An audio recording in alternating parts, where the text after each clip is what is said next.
Okay, so good morning mga idol. For today's video ay meron lang akong isi-share sa inyo tungkol po sa pagtatanim po ng pipino.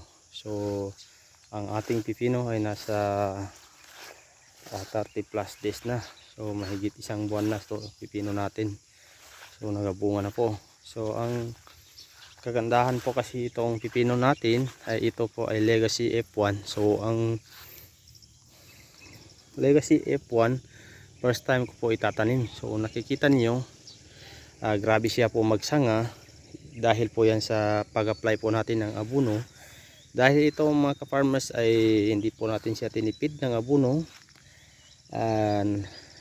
gumamit tayo ng Nitribor, Yara at saka Winner and Yara na urea plus zinc. So yan po ang ginamit ko dito. Meron pang isa, pang-apat, gumamit din po ako ng Yara na Tropicot. So kung makikita nyo, napakalusog. Unless lang sa mayroong mga ganito, hindi talaga may iwasan na may ganyan, nagyayelo. So hindi naman marami. So yan po yung pipino natin. So nagabunga na po siya. So yan po ang kagandahan ng Legacy F1. So grabe siya po magsanga. Hindi katulad ng mga ibang brand, variety. So, yan po ay nasa 3 sachet lang itong pipino natin. So ang ginagawa ko lang dito, nag-spray ako ng pang-insecticide kada hapon o minsan alas 7 ng gabi. So ang ina-apply ko lang dito mga ka-farmers ay gumagamit po ako ng Prebaton at saka Super Carta. So lahat po yan napakatindi, napakabisa po ng pang insekto na yan. So yun lang ang ginagamit ko. So madalang lang ako mag-spray. So baka mamayang hapon mag-spray din ako kasi mayroon akong konti nakikita. At least na-share ko sa inyo yung ginagamit kong abono. So yung 3 abono na yun, pinaghalo-halo ko na yun. So hindi naman masama. First time ko rin gamitin ng ganyan mga klase ng abono sa pagtatanim ng mga gulay.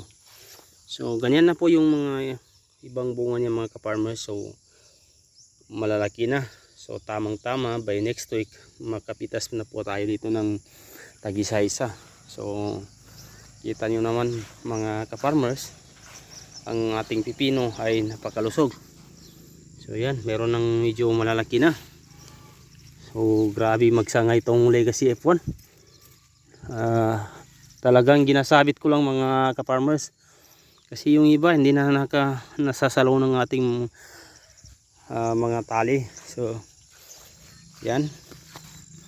Meron pa dyan mga ka-farmers. So mga 3 days siguro pwede na mapitas yung mga ganyan na bunga.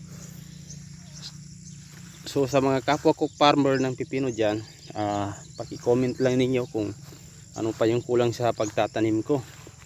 So ito yung area ko ay mano-mano lang ito. Pala lang ang gamit ko, wala kaming kalabaw. Basta mano-mano lang, pala. Tapos yung gamit ko ay twine. So galing po yan sa mga sagingan napakati. So yan po mga ka-farmers yung mga tanim natin. So nag-pruning din ako dyan. So ang pruning ko lang dyan ay nasa 3 to left, 3 to 3 dahon lang ditanggal ko para naman hindi masayang yung ibang mga sanga. So grabe siya nagbunga.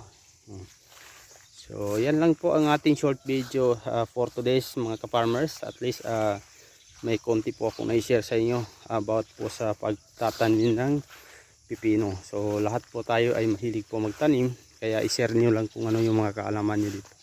So thank you for watching.